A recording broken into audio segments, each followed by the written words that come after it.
Welcome to Fear with Christine Spratley. Living like a head in charge, the podcast where Christine says fear, questions everything, and takes bold action. Christine Spratley is a former professional boxer, nanny, and 29-plus year corporate warrior turned founder of HBIC Advisors, where she is a public speaker and coach.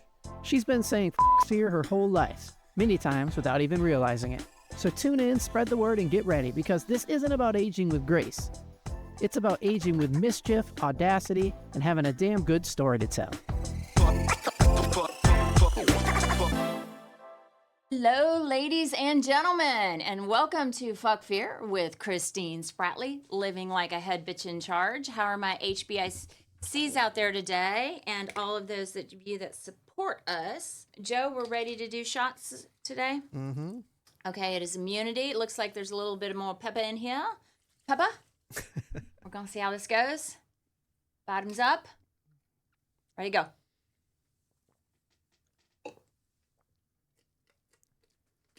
Oh, that one was good. Ooh. It's growing on me. I'm sorry. One day you're not going to bring shots, and it's going to be like that Pavlov dog situation. I'm just going to be over here drooling the whole show.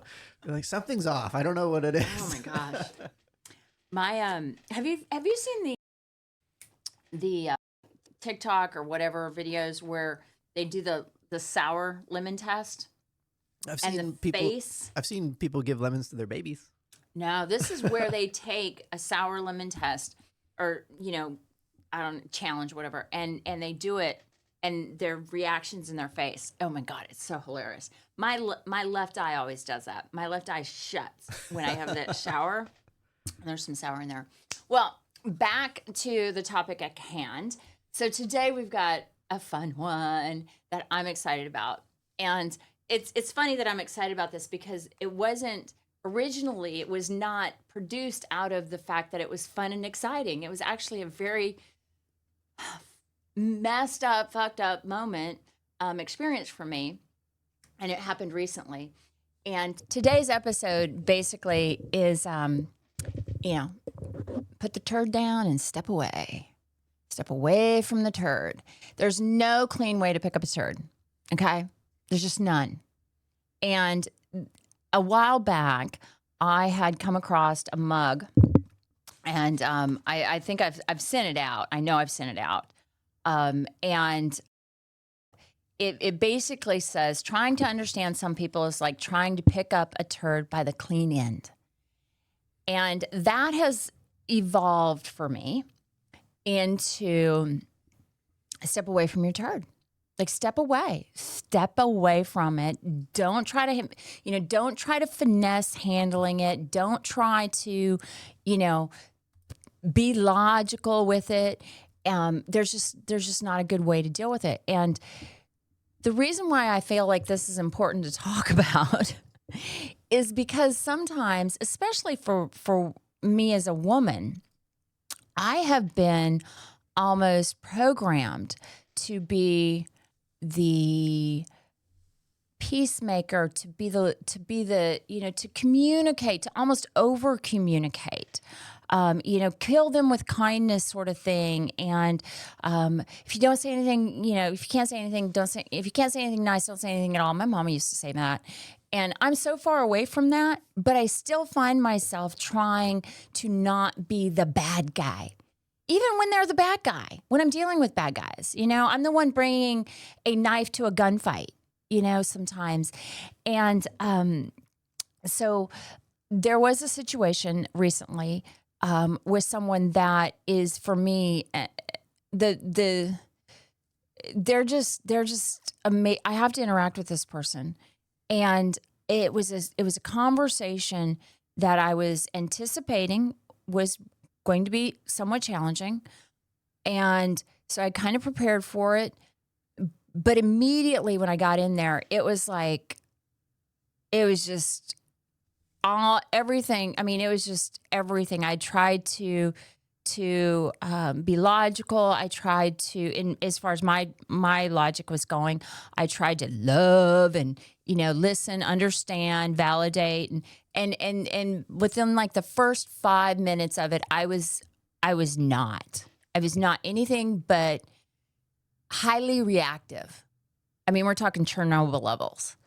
And so what I walked away with was, oh my God, I'm going to have to interact with this person again and again for a little while longer.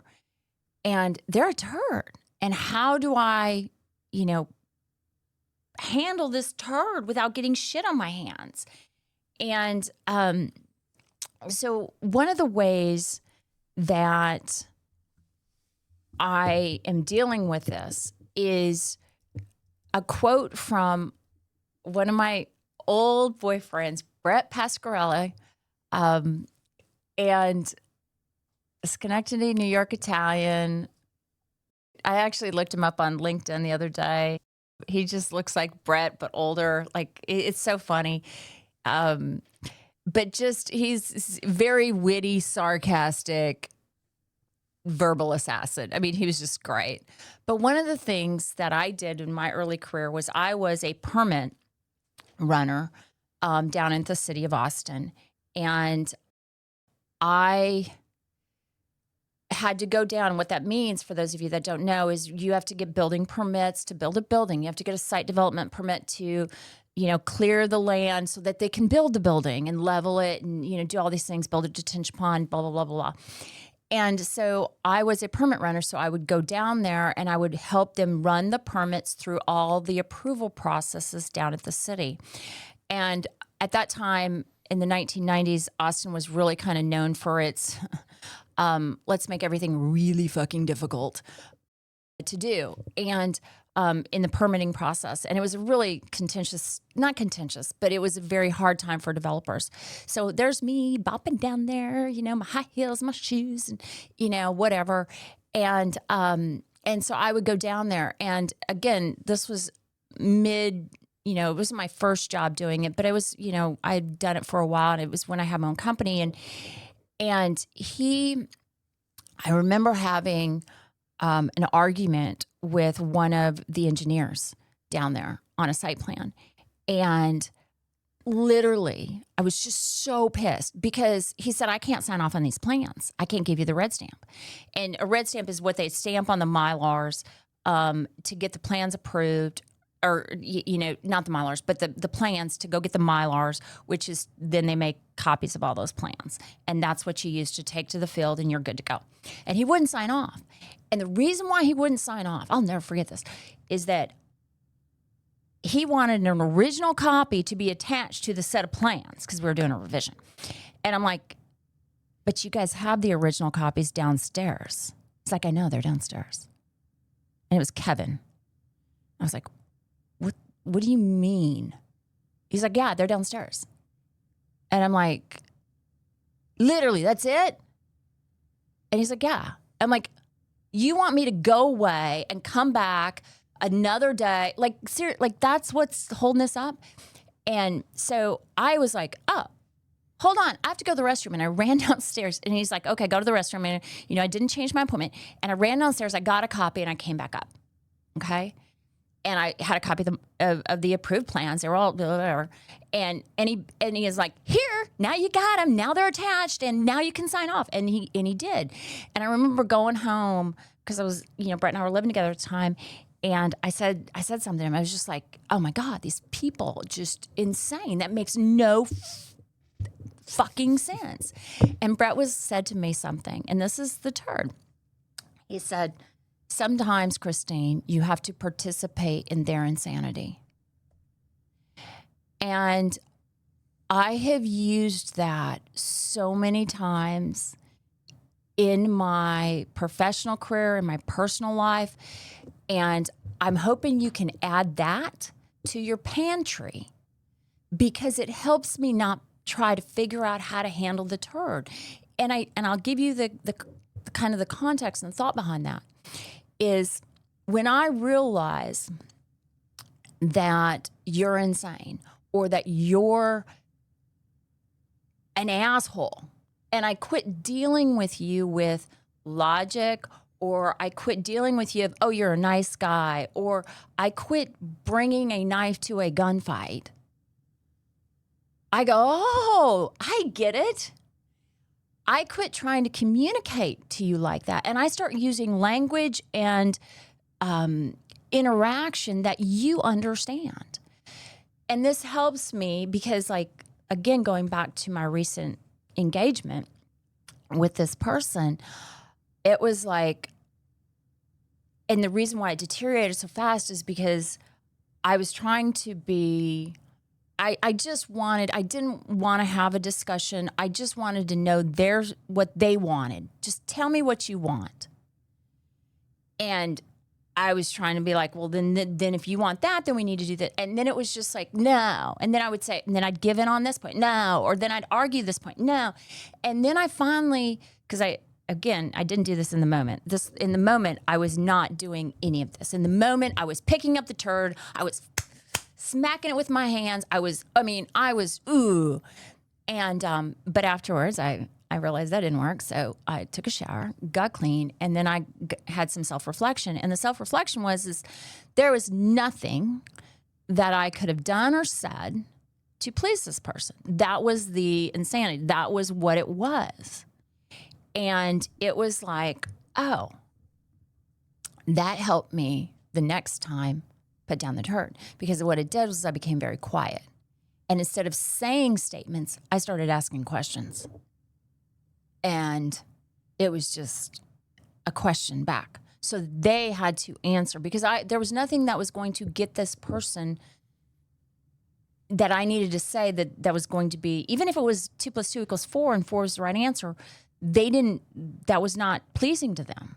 So it was like there was no way that I could have won that fight, or even if it was a fight or had a gentle conversation. So I was like, oh, I just need to stop handling the turd. And I've often used the turd, don't pick up, there's no clean way to do this, one, by realizing that some people, and you've heard me say this, my mental Rolodex. And I'm like, okay, I kind of go into a situation. I'm like, all right, what's the situation? And if you can't see me because you're not watching this on YouTube, I'm literally turning like the click next to my head because that's what I do. Is I'm like, all right, in my head, I'm like, click. Are they angry? What's their avenue? I'm trying to make logical sense. Oh no, they're not being logical. Oh, you're an ass. Oh, now I get it. Now it makes sense. Now the comment absolutely makes sense. I thought you were my friend. I thought you were my colleague, whatever it might be. Oh, I see you're out to devastate me. I got it. Now game on. Now I can play. And I would do that. And that helps me see the truth about them and that I don't need to handle them. I need to limit my interaction with them. And I'll take this all the way out to a very easy way to apply this. Okay. Say you're dating someone. And I will use a guy that I know who was dating a young woman, and it was not a good situation. She was not necessarily the most emotionally mature, very manipulative, just really bad. And he would call her back. And he would, and then we would talk, and I'd be like, why the hell why are you even calling her back? And he's like, well, and I'm like, no, I don't know. I don't know. And so I said to him, I said, I use this turd kind of analogy or whatever. And I asked him, like, why don't you put in her name, in her number on the phone, just put turd. And don't pick up the phone. Don't pick up the phone when she calls.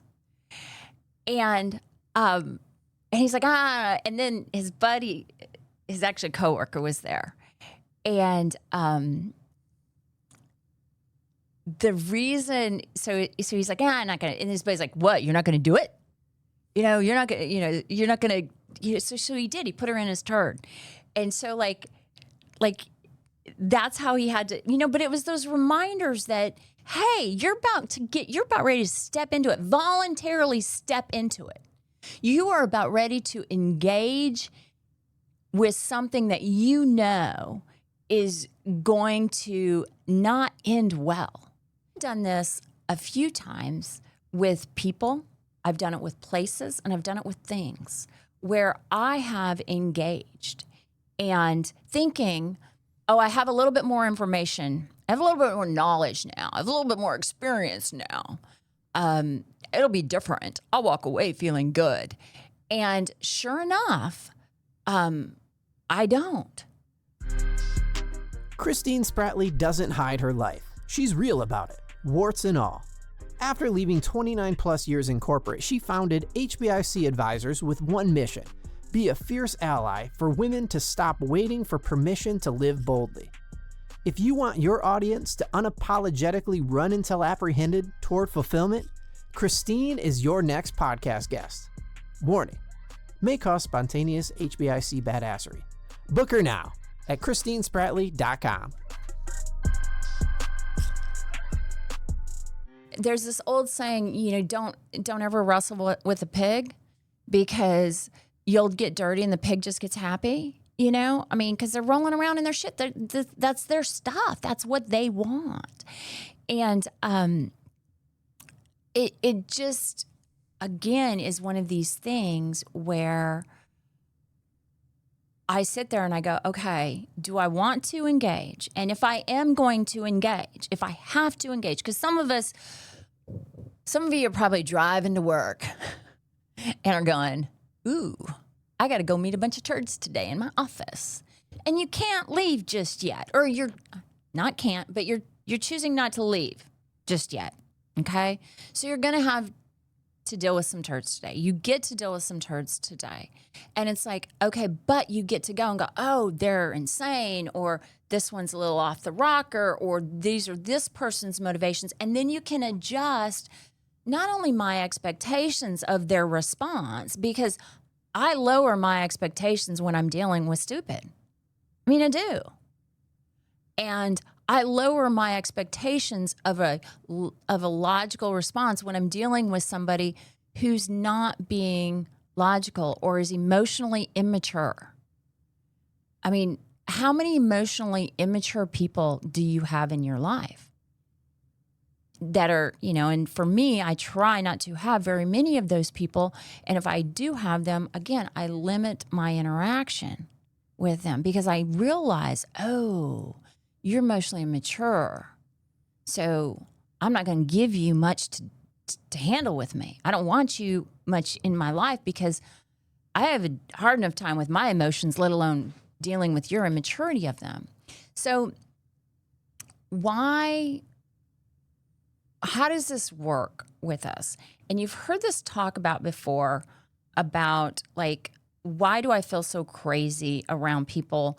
And one of the reasons is that emotional deregulation about you is contagious. The chaos of it, when you hang around the chaos, it becomes your chaos.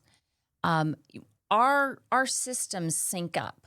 Our nervous systems sort of sync up. So it's almost like, when I'm around that, you've probably had this, Joe, when you're in a calm room, you kind of calm out, you mellow out. Even when I'm around somebody now that when I jack up the pressure, that person just stays calm, and then next thing I know, I'm calm again. But when you walk into a room that's all of a sudden its energy level goes up a notch, and then it goes up a notch, and then it goes up a notch, or you start talking with somebody and they start, it's contagious. It gets that, and that's the body keeps score. You've heard us talk about this, when I'm around this person, and I didn't know this, I didn't think about this. I knew it, but I didn't kind of relate it back. Is when I'm around this particular person, my history with them is always on edge, always on edge. And so my body, we talked about this in a previous podcast about the neurons that fire together, wire together. My pathways with this person is already at that. The one that's fastest, the Audubon, is the crazy, I'm on fire, this is very intense kind of pathway. And so what I've realized is that part of this is that I'm not crazy. I am involving myself in a situation where past situations have been, they're jacking with me. This is the intensity of it. I am almost in a psychologically hostage situation. You know, my brain is duct taped to kind of their dysfunction. And this is one of those things that when that happens, I don't engage. And you've heard about, you know, people that in relationships or divorces or whatever go through no contact. There's a reason for that. And it's really hard. Part of it too is this idea, the self-delusion that I can pick it up and handle it. Again, like I said before, like, oh, I've got just enough therapy in me to figure this out. Well, the problem with that is they don't have any therapy in them. They don't have any tools. They're not using tools. So it's like, unless they're like a kid that you put in the backseat of the car and take them driving so they crash out, which I don't think any ex ever wants to do, or a person that wants to start a fight wants to do, you're still left with this crazy person over here that you're trying to engage with. And I don't mean crazy. I just mean emotionally off center. Sometimes I do think that people that we deal with are have bad intentions, and therefore they're the kind of turds that are, not only do they leave you stinking and messy and dirty, but can really wound. And what's really wild to me is that the hardest thing for me to do in that situation, even when I go, oh, you're insane, I want to over-explain. I want to find a way to re-engage with you instead of just leaving it alone. And that was one of the hardest things that I had with this person, was the conversation became me just responding back in questions instead of giving information. And as a woman, it's kind of goes against some of my nature, is to give less access to my thoughts, give less access to my explanation. You've heard this before, Joe, I'm sure. No is a complete sentence. And that's hard for me just to go, no, it doesn't work for me. No, I'm not going to do it. No. But because it goes back to, I've become the fixer. I'm Oprah. I want you to put you on my couch and, help you do this. It's not, I am none of those things for that person.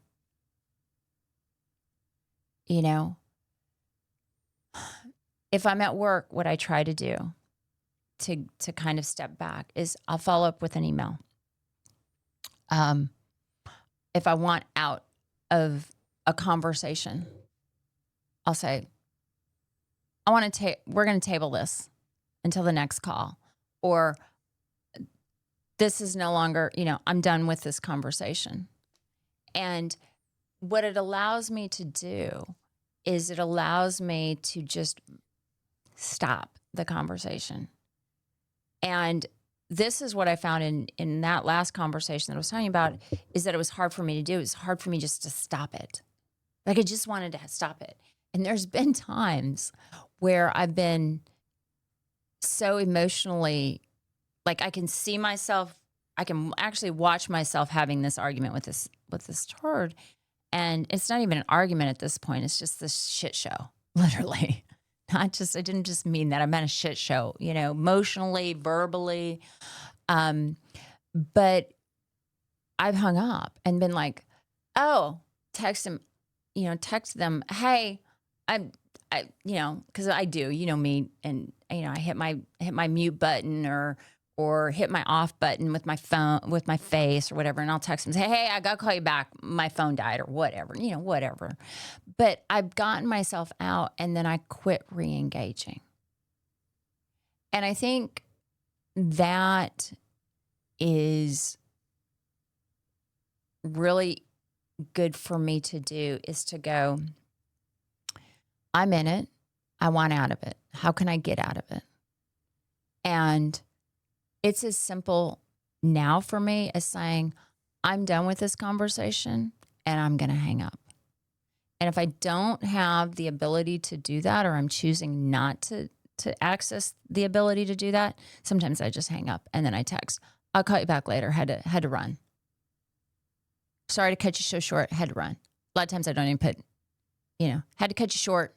Don't run. I don't use I'm sorry very often, very much anymore. Sometimes I still do because I still get that people please, or I think I want to add a little salt and, if I'm kind of nice to them after I told them to fuck off, basically by hanging up on them, they won't yell so much, but they always yell just as much.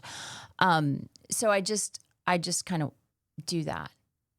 The other thing that I've realized in doing this is once it's done,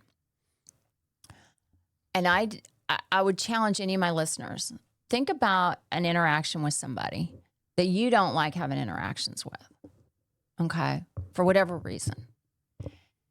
And when you get a text or you get a call or you get an email, what is your initial reaction to that?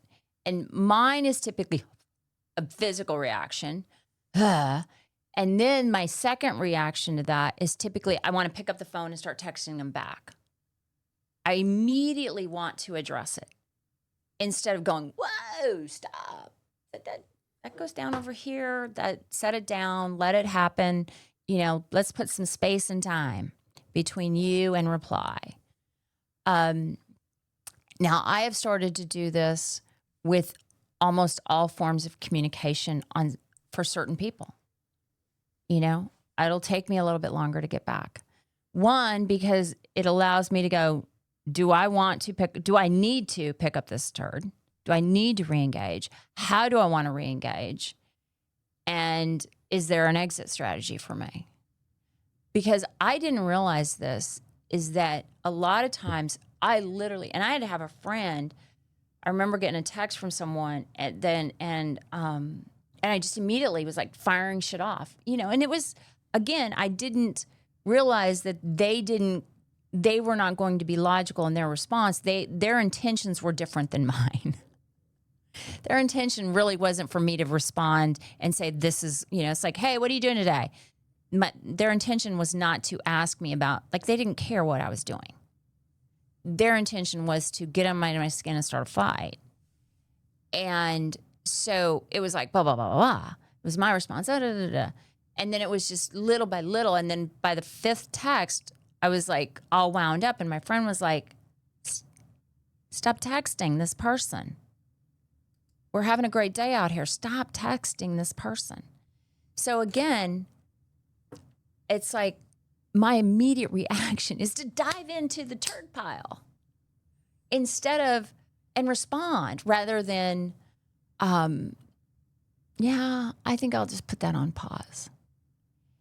Now, I only do that I say this. I'm not going to use the word only. I typically do that with very few people in my life right now because I have very few turds in my life. But the ones that I have are the ones that are the hardest for me to let go of. And they're the ones that I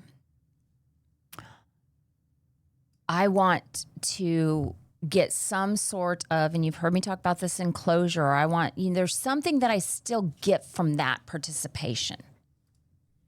And I don't know what that is, and I'm sure, I'll have therapy to figure that out. But in the meantime, I'm allowing myself to go, all right, slow down.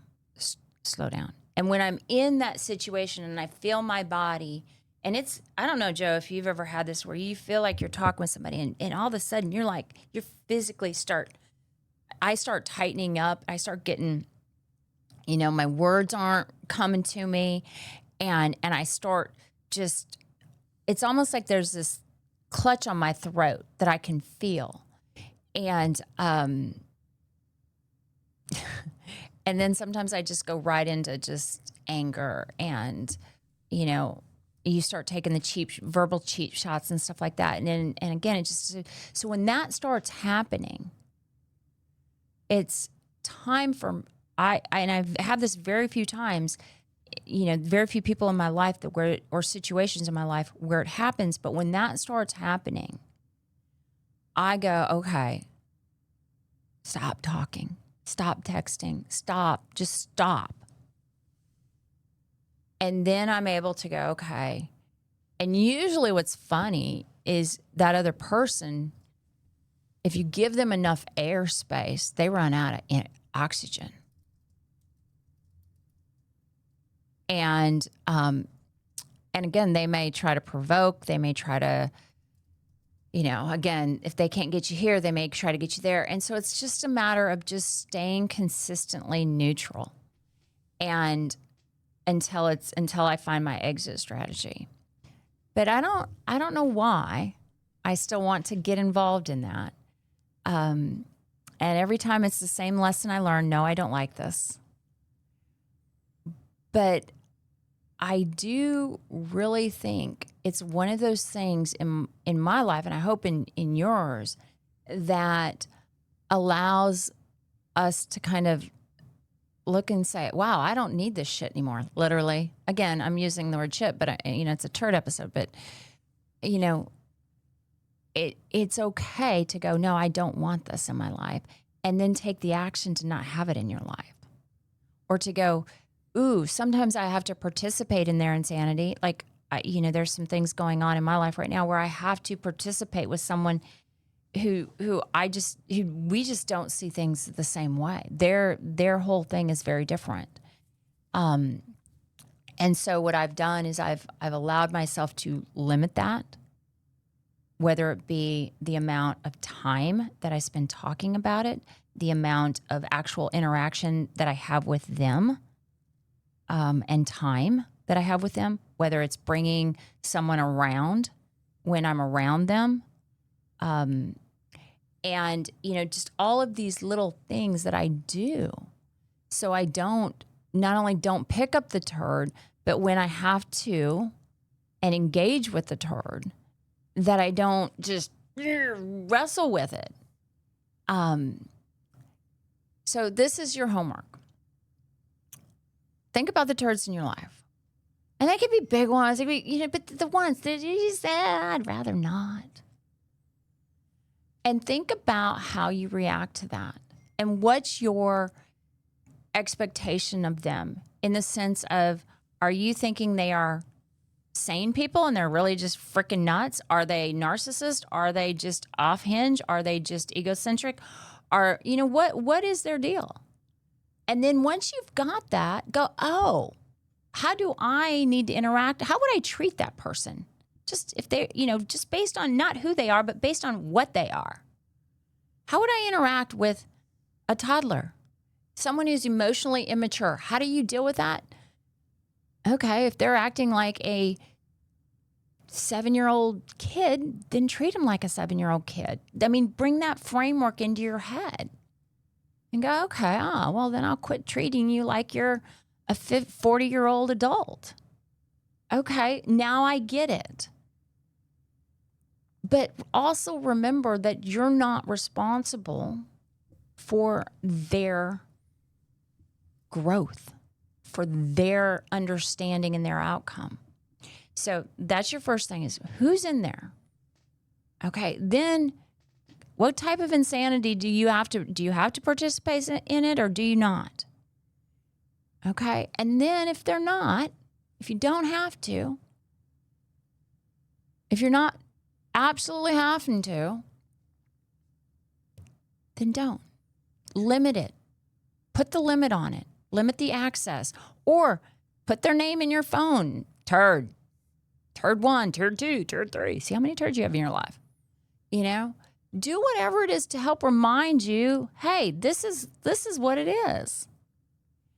And then if you do have to interact with them, how can you limit that interaction? What's your exit strategy? And can you put 5, 10 seconds, minutes between when they reach out and you respond? Can you keep that to an email interaction? You know, how do you set, and again, we've talked about this, how do you set boundaries so you don't have to declare war? You know, write down, grab a sticky note, write it down. You know, they're the people that pull out the crazy in you. You know, it's like it's a flash sale on dysfunction in you. And then after you do that and you go through this, write down it's not my shit. It's not my cleanup. This is not my mess. They are not your mess. And so remember, there's no good way to pick up the turd. So set it down, step away from the turd. Just back away from it. And then it can go and be a turd in someone else's life. So that's my little ditty on turds today. And I hope that you don't have a whole bunch of them in your life. But just be honest. And then again, once you take the action of this, and maybe, again, this is your pantry. You can use what you want. Talk to your girlfriends, talk to your buddies, whatever. And find out what works for you. But then once you start practicing different action, typically I get more insight into what I'm getting out of participating with this turd. You know? And again, maybe it's time to go back and listen to my podcast on closure again. And I'm saying that laughing, it's me, not just you, the listener, but me, you know? But first, take the action. See what action that you can have. Because if I don't pick up that turd and I don't try to manhandle that turd, then I don't get that shit in my life.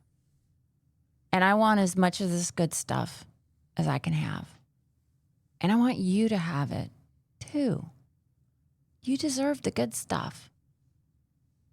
But sometimes that means that I got to quit picking up the turds. And I got to start realizing that when I have to participate with them, that I'm participating in their insanity.